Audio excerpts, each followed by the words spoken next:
जिन गांवों में, जिन घरों में तुलसी का गरुआ है, तुलसी का गमला है, जहां तुलसी की पूजा होती है, सर्दी में तुलसी समाप्त होती है, उसका अपराध नहीं है। फिर दरवाजे से भूखा चला जाएगा, ऋतुमती काल में नारी की छाया तुलसी के ऊपर पड़ जाएगी तो तुलसी सूख जाएगी। गौ माता को रोटी नहीं देंगे, तुलसी सूख जाएगी। बेटियों का धन खाएंगे, तुलसी सूख जाएगी।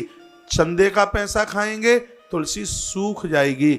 गर्भ में बच्चों को समाप्त करेंगे, तुलसी सूख जाएगी। और मैंने सुना है अपात्र के हाथ में बेटी को ब्याह देंगे तो भी घर में तुलसी रुकेगी नहीं, तुलसी सूख जाएगी। तुलसी तो कल्याण का साधन है, तुलसी कल्याण का माध्यम है।